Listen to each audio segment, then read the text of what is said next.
अगर इस किस्से को सुनाते सुनाते मैं भावुक हो जाऊं, मेरी आवाज़ और मेरा गला भर आए तो मुझे माफ़ कर देना, मगर जब आप इन क्रांतिकारियों के इतिहास को पढ़ोगे तो आपकी आंखों से कब आंसू निकले, आपकी आवाज़ कब भारी हुई, आपको मालूम नहीं लगेगा।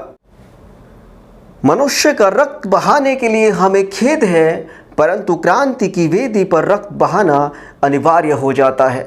हमारा उद्देश्य ऐसी क्रांति से है जो मनुष्य द्वारा मनुष्य के शोषण का अंत कर देगी। दरअसल ये वो ऐतिहासिक पंक्तियां हैं जो उस पर्चे पर लिखी थी, जिस पर्चे को 18 दिसंबर 1928 की तारीख को अंग्रेज अधिकारी सैंडर्स की हत्या के बाद क्रांतिकारियों ने लाहौर के गली कूचों पर चस्पाया था। नमस्कार, मेरा नाम है राहुल आर्य और आप देख रहे हैं रिबेल रिपोर्टर। और अगर आपने अभी तक चैनल को सब्सक्राइब नहीं किया है तो ज़रूर कर लें, ताकि ये पॉलिटिकल किस्से और रेवोल्यूशनरी हिस्ट्री के किस्से कहानियाँ आप तक तथ्यों के साथ आसानी से पहुँचते रहे। आज का किस्सा है भूखे पेट, तन पर अच्छे कपड़े नहीं, रुपए पैसों की किल्लत, मगर देश को आज़ाद कराने का बुलंद हौसला रखने वाले क्रांतिकारियों के जुनून और तकलीफ़ का।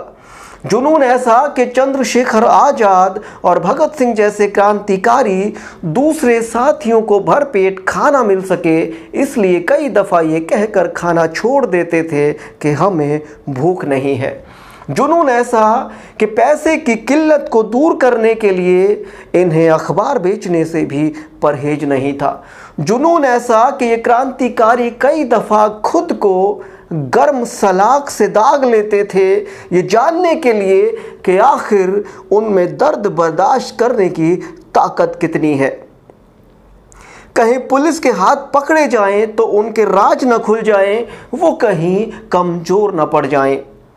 अगर इस किस्से को सुनाते सुनाते मैं भावुक हो जाऊं, मेरी आवाज़ और मेरा गला भर आए तो मुझे माफ़ कर देना, मगर जब आप इन क्रांतिकारियों के इतिहास को पढ़ोगे तो आपकी आंखों से कब आंसू निकले, आपकी आवाज़ कब भारी हुई, आपको मालूम नहीं लगेगा।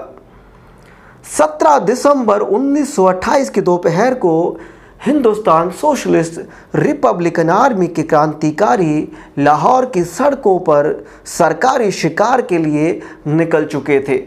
जयगोपाल जो बाद में सरकारी गवाह बने, वो ठीक पुलिस दफ्तर के सामने साइकिल की ताड़ियां घुमाने लगे। राजगुरु पैदल ही चले। भगत सिंह और चंद्रशेखर आज़ाद साइकिलों पर पहुंचे। घड़ी की सुइयां घूमी। पुलिस दफ्तर से मोटरसाइकिल पर निकले एक अंग्रेज अधिकारी की ओर जयगोपाल ने इशारा किया। एक नौजवान तेज कदमों से चला, उसकी जेब से पिस्तौल निकली और उस पिस्तौल से गोली चली और उस गोली से अंग्रेज अधिकारी और उसकी मोटरसाइकिल दोनों गिर गए। ये नौजवान राजगुरु था। दूसरा नौजवान दौड़ कर आया। उसने अधिकारी के सर और कंधों में 5 गोलियां और दाग दी। ये दूसरा नौजवान भगत सिंह था और मरने वाला लाहौर पुलिस का बड़ा अधिकारी सैंडर्स था।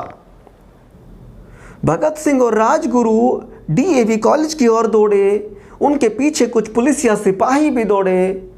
तीसरा नौजवान इन दोनों नौजवानों के इंतज़ार में था। उसने पीछा करने वाले सिपाहियों को ललकारा, पीछे हटो। एक सिपाही नहीं माना। नौजवान की उंगलियों ने माउजर पर हरकत की, गोली चली, सिपाही ढेर हो गया।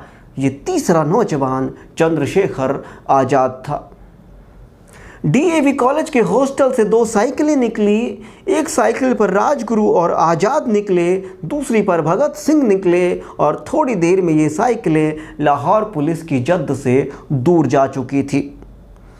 मगर अपने इस कारनामे से अंग्रेजी सरकार को हिलाने वाले ये क्रांतिकारी उस वक्त भूखे पेट थे, खाने को पैसे नहीं थे।